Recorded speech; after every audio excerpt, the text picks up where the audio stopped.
Property tax మొండి బకాయిలపై GHMC special focus పెట్టింది. 15 ఏళ్లుగా ట్యాక్స్ చెల్లించని ప్రాపర్టీలను గుర్తించి నోటీసులు ఇస్తోంది. స్పందన లేకపోతే సీల్ వారెంట్లు జారీ చేస్తోంది. తాజాగా తాజ్ బంజారా హోటల్కు అధికారులు సీల్ వేయగా వెంటనే స్పందించిన యాజమాన్యం ప్రాపర్టీ ట్యాక్స్ చెల్లించింది. 100% ప్రాపర్టీ ట్యాక్స్ వసూలు చేయాలని ఉన్నతాధికారుల నుంచి స్పష్టమైన ఆదేశాలు ఉండటంతో అధికారులు సీరియస్గా తీసుకున్నారు. ఈ నెలలో 6 లక్షల ప్రాపర్టీలకు నోటీసులు ఇచ్చారు. 60 ప్రాపర్టీలకు సీల్ వారెంట్లు జారీ చేసినట్లు సమాచారం.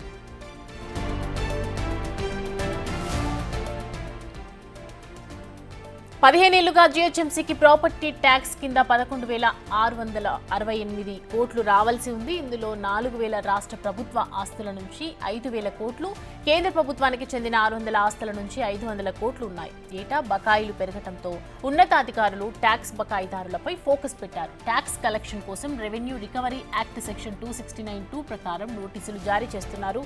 ఈ నెల 18 నుంచి సీల్ చేసి మరి పన్ను కలెక్ట్ చేస్తున్నారు. ఇందులో 60 ప్రాపర్టీస్ సీల్ చేసి ట్యాక్స్ కలెక్ట్ చేశారు. కేంద్ర రాష్ట్ర ప్రభుత్వాల ప్రాపర్టీలకు సంబంధించి ఆయా శాఖలకు జీహెచ్ఎంసీ లేఖలు రాయనున్నట్లు తెలుస్తోంది. గ్రేటర్లో 19.5 లక్షల మంది పన్ను చెల్లింపుదారులు ఉన్నారు. వీరిలో 2.5 లక్షల మంది కమర్షియల్ ట్యాక్స్, 17 లక్షల మంది రెసిడెన్షియల్ ప్రాపర్టీ ట్యాక్స్ చెల్లిస్తున్నారు. 2024-2025 ఆర్థిక సంవత్సరంలో ఇప్పటి వరకు 12,50,000 మంది ట్యాక్స్ చెల్లించారు. 1,484 కోట్ల ట్యాక్స్ వసూలైంది. బల్దియా టార్గెట్ 2,000 కోట్లు కాగా 40 రోజుల్లో 516 కోట్లు వసూలు చేసేందుకు అధికారులు చర్యలు తీసుకుంటున్నట్లు తెలుస్తోంది.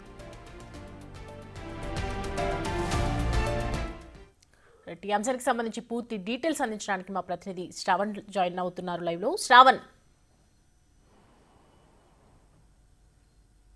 జీహెచ్ఎంసీకి ప్రధాన ఆదాయ వనరు అయినటువంటి ప్రాపర్టీ ట్యాక్స్ పైన జీహెచ్ఎంసీ అధికారులు చాలా సీరియస్గా ఫోకస్ పెట్టారు. ఒకవైపు ఆర్థిక ఇబ్బందులు కొట్టుమిట్టాడుతున్నటువంటి జీహెచ్ఎంసీకి ప్రాపర్టీ ట్యాక్స్ అనేది ప్రధాన ఆదాయం.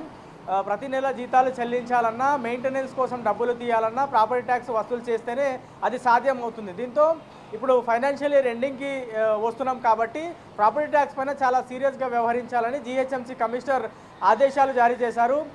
రెవెన్యూ అడిషనల్ కమిషనర్ అనురాగ్ జయంతి ఆధ్వర్యంలో స్పెషల్ డ్రైవ్ కొనసాగుతుంది. గడిచినటువంటి 15 సంవత్సరాల నుంచి ఏవైతే ప్రాపర్టీ ట్యాక్స్ మొండి బకాయిలు పేరుకుపోయాయో వాటిపైన ప్రధానంగా దృష్టి సాధించాలి. అవి మనం వసూలు చేయగలిగితే దాదాపుగా 5,500 కోట్ల రూపాయలు జీహెచ్ఎంసీకి ఆదాయం వస్తుంది అని జీహెచ్ఎంసీ కమిషనర్ కానీ రెవెన్యూ అడిషనల్ కమిషనర్ కానీ భావించారు.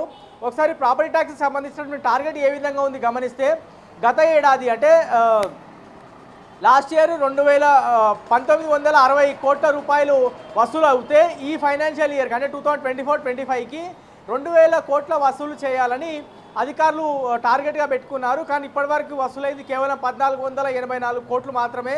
సో ఇంకా దాదాపుగా 500 కోట్ల రూపాయలు వసూలు కావాల్సి ఉంది. కేవలం 1 మంత్ మాత్రమే టైం ఉంది, 1 మంత్ 10 డేస్ మాత్రమే టైం ఉంది. కాబట్టి టార్గెట్ ఎంత మేర చేరుకుంటామో లేదో అనేది ఇప్పుడు జీహెచ్ఎంసీకి ఒక టెన్షన్ పట్టుకుంది. దీంతో రెడ్ నోటీసులు కూడా జారీ చేస్తున్నారు గ్రౌండ్ లెవెల్లో. గడిచినటువంటి 15 సంవత్సరాల నుంచి ఏవైతే మొండి బకాయిలు పేరుకుపోయాయో ఆ ప్రాపర్టీస్ పైన అధికారులు రెడ్ నోటీస్ జారీ చేస్తున్నారు. 1 దఫా 2 దఫాలుగా నోటీస్ జారీ చేసి 3వ దఫాన సీజ్ చేసేటువంటి ప్రయత్నాలు జరుగుతున్నాయి. ఇప్పటికే గ్రేటర్ వ్యాప్తంగా దాదాపుగా 62 ప్రాపర్టీస్ని అధికారులు సీజ్ చేశారు.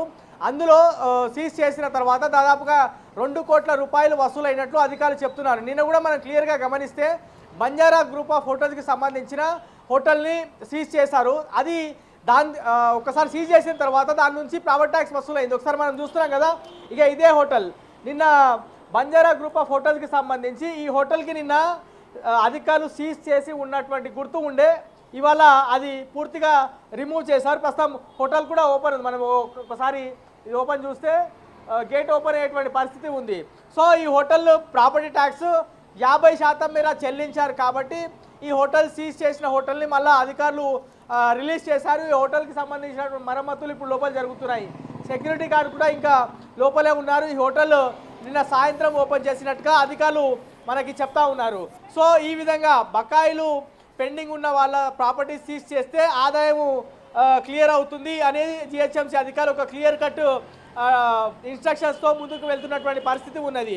ఇప్పటి వరకు 6,34,000 ప్రాపర్టీస్కి అధికారులు నోటీసులు ఇచ్చారు. రాబోయే రోజుల్లో ఈ నోటీసులు ఇచ్చిన వాళ్ళ దగ్గర నుంచి ప్రాపర్టీ ట్యాక్స్ ఎంత మేర కలెక్ట్ అవుతుందనేది అధికారులు చాలా సీరియస్గా దృష్టి పెట్టారు. ప్రతిరోజు కూడా 150 ప్రాపర్టీస్ సీజ్ చేయాలని అధికారులు టార్గెట్గా పెట్టుకున్నారు. గ్రేటర్ హైదరాబాద్ వ్యాప్తంగా 30 సర్కిల్స్ ఉంటే ఒక్కొక్క సర్కిల్ నుంచి 5 ప్రాపర్టీస్ సీజ్ చేస్తే అక్కడ నుంచి ఆదాయం వస్తుందని అధికారులు భావించినట్లు మన దగ్గర ఉన్నటువంటి సమాచారం. సో ఓవరాల్గా గ్రేటర్ హైదరాబాద్కి ప్రధాన ఆదాయ వనరైనటువంటి ప్రాపర్టీ ట్యాక్స్ పైన ప్రస్తుతం అధికారులు దృష్టి సాధించారు.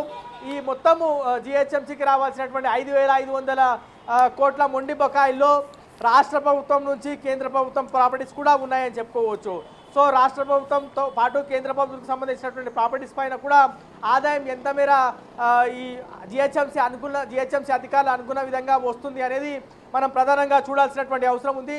గ్రేటర్ హైదరాబాద్ వ్యాప్తంగా 19.5 లక్షల ప్రాపర్టీస్ ఉంటే ఇప్పటి వరకు పన్ను చెల్లించింది 12.5 లక్షల మంది ట్యాక్స్ పేయర్స్ మాత్రమే.